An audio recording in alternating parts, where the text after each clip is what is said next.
Hi అండి, అందరూ ఎలా ఉన్నారు? Welcome back to my channel Akram vlogs. ఇవాళ మన ఛానల్లో ఒక మంచి స్వీట్ రెసిపీతో అయితే మీ ముందుకు వచ్చేసానండి. కేవలం 1 కప్పు బొంబాయి రవ్వతో మనం ఈజీగా ఇలా స్వీట్ అయితే చేసేసుకోవచ్చు. స్వీట్ తినాలనిపించినప్పుడైనా లేక ఇంటికి చుట్టాలు వచ్చినప్పుడైనా ఇలా ఈజీగా కేవలం 1 కప్పు బొంబాయి రవ్వతో మనం ఇంట్లోనే స్వీట్ అయితే చేసేసుకోవచ్చండి. ఈ స్వీట్ అయితే చాలా జ్యూసీగా ఉంటుంది. నోట్లో పెట్టుకుంటే వెన్నలాగా కరిగిపోతుందండి. ఇక్కడైతే నేను మీకు చూపిస్తున్నాను చూడండి, ఎంత జ్యూసీగా ఉందో మన స్వీట్ అయితే. మరి ఇంకెందుకు ఆలస్యం, పూర్తి రెసిపీలోకి అయితే వెళ్ళిపోదాం. ముందుగా స్టవ్ ఆన్ చేసేసుకొని ఒక మందపాటి కడాయి అయితే పెట్టేసుకోండి. ఇప్పుడు ఇందులోకి 1 కప్పు సుజీ రవ్వ అండి, అదే బొంబాయి రవ్వ, మనం ఉప్మా చేసుకుంటాం కదా, ఆ రవ్వనైతే వేసేసుకొని ఒక 2 మినిట్స్ పాటు అయితే దొరగా వేయించేసుకోవాలండి. మీడియం ఫ్లేమ్లో పెట్టేసుకొని వేయించేసుకుంటే బాగుంటుంది. ఇలా ఒక 2 నిమిషాల పాటు వేయించుకున్న తర్వాత సిమ్లో పెట్టేసుకోండి. ఇప్పుడు పక్కన ఒక మిక్సీ జార్ తీసేసుకొని దాంట్లోకి 1/2 కప్పు జీడిపప్పులు అయితే తీసేసుకోండి.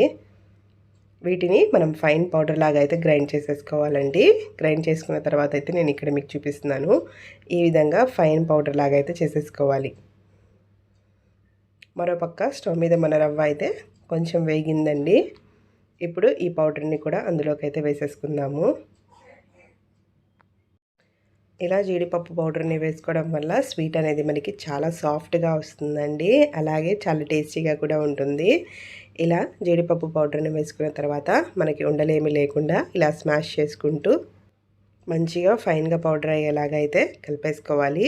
చూస్తున్నారు కదా, ఈ విధంగా ఇలా మంచిగా జీడిపప్పు పౌడర్ అనేది మన రవ్వలోకి మంచిగా మిక్స్ అయిపోవాలండి. ఇలా మిక్స్ చేసేసుకున్న తర్వాత మరో 2 నిమిషాల పాటు వేయించేసుకోవాలి, కొంచెం రంగు మారేంత వరకు. ఇక్కడ చూస్తున్నారు కదా, నాకైతే రంగు మారింది. ఇప్పుడు నేనైతే 1 కప్పు పాలనైతే ఇందులోకి యాడ్ చేసుకుంటున్నానండి. ముందుగా 1 కప్పు పాలనైతే యాడ్ చేసుకొని మంచిగా మిక్స్ చేసేసుకోవాలి. పాలు ఉప్మా రవ్వ మంచిగా మిక్స్ అయ్యేలాగా ఇలా మిక్స్ చేసేసుకున్న తర్వాత ఇప్పుడు మరో కప్పు పాలనైతే వేసుకోవాలి. మనం తీసుకున్న 1 కప్పు సూజీ రవ్వకి 2 కప్పుల పాలైతే కరెక్ట్గా సరిపోతాయండి. ఇప్పుడు మరో కప్పు పాలనైతే తీసుకున్నాను. ఇవి కాచి చల్లార్చుకున్న పాలండి. మీరు కావాలనుకుంటే పచ్చి పాలైనా తీసుకోవచ్చు. ఇలా పాలని వేసుకున్న తర్వాత మంచిగా మిక్స్ చేసేసుకోండి.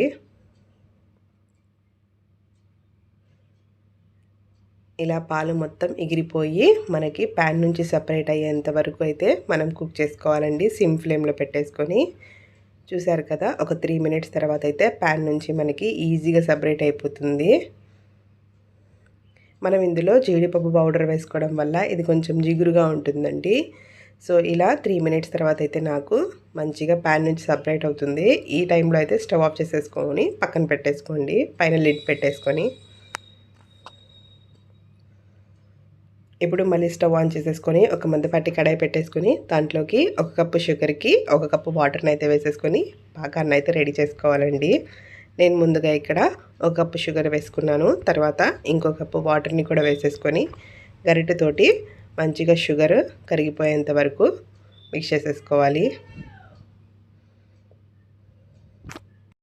ఒక 5 మినిట్స్ పాటు మంచిగా బాయిల్ చేసుకున్న తర్వాత ఈ విధంగా బబుల్స్ అయితే వస్తాయండి.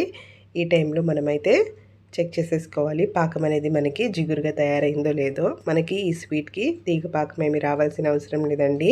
జస్ట్ మనం వేసుకున్న చక్కెర అనేది కరిగిపోయి పాకం అనేది కొంచెం దగ్గర పడి జిగురుగా ఉంటే సరిపోతుంది. ఇలా జిగురుగా అయిన తర్వాత స్టవ్ ఆఫ్ చేసేసుకొని పక్కన పెట్టేసుకోవాలి.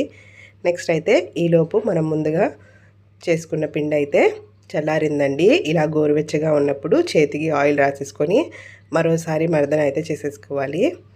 ఇక్కడ నేను చూపిస్తున్నట్టుగా ఇలా ఒక 2 నుంచి 5 నిమిషాల పాటు మర్దన చేసేసుకున్న తర్వాత 2 పార్ట్స్గా అయితే డివైడ్ చేసేసుకోండి. పిండిని ఇలా 2 భాగాలుగా విభజించుకున్న తర్వాత ముందుగా ఒక భాగాన్ని అయితే తీసేసుకుందామండి. ఇప్పుడు కిచెన్ కౌంటర్ మీద కానీ చపాతీ పీట మీద కానీ ముందుగా ఆయిల్ అయితే అప్లై చేసేసుకోవాలి. ఇలా ఆయిల్ అప్లై చేసుకోవడం వల్ల మనం ఒత్తుకున్న స్వీట్స్ అనేవి మనకి ఈజీగా వస్తాయండి, స్టిక్ అవ్వకుండా సర్ఫేస్కి. ఇప్పుడు ముందుగా తీసుకున్న ఒక చపాతీ ముద్దని ఈ విధంగా అయితే చపాతీ కర్ర సహాయంతో రోల్ చేసేసుకోవాలి. ఇలా ఒత్తేసుకొని ఒక చపాతీలాగా అయితే చేసేసుకోవాలండి. ఇలా ఒక పెద్ద చపాతీలాగా ఒత్తేసుకున్న తర్వాత మన ఇంట్లో ఇలాంటి సర్కిల్ మూతలు ఉంటాయి కదండి, వాటి సహాయంతో సర్కిల్ షేప్లో అయితే మనం స్వీట్ని కట్ చేసేసుకోవాలి. మీరు ఏ షేప్లో కావాలనుకుంటే ఆ షేప్లో అయితే వీటిని కట్ చేసుకోవచ్చండి. నేనైతే ఇక్కడ సర్కిల్ షేప్లో కట్ చేసుకుంటున్నాను. ఇక్కడ చూపిస్తున్నట్టుగా అన్ని స్వీట్స్ని కూడా కట్ చేసేసుకోవాలండి. చూస్తున్నారు కదా, మన స్వీట్ అనేది ఈ సైజులో ఈ మందంగా ఉంటే సరిపోతుంది. ఇప్పుడు ఎక్స్ట్రా పిండి మొత్తాన్ని కూడా తీసేసి దీన్ని మళ్ళీ ప్రెస్ చేసేసుకొని మనమైతే స్వీట్స్ కట్ చేసేసుకోవచ్చండి, రీయూజ్ చేసేసుకొని. నెక్స్ట్ అయితే నేను తయారు చేసుకున్న స్వీట్స్ మొత్తాన్ని కూడా పక్కకు ప్లేట్లోకి అయితే తీసేసుకుంటున్నాను. ఇదే విధంగా మిగతా పిండి మొత్తంతో కూడా చూసారు కదా స్వీట్స్ని అయితే కట్ చేసేసుకున్నాను సర్కిల్ షేప్లో. ఇప్పుడైతే మనం స్టవ్ ఆన్ చేసేసుకొని డీప్ ఫ్రైకి సరిపడినంత ఆయిల్ అయితే పెట్టేసుకోవాలండి. ఆయిల్ మంచిగా వేడైన తర్వాత మనం కట్ చేసి పెట్టుకున్న స్వీట్ పీసెస్ని అయితే ఇందులోకి వేసేసుకోవాలి.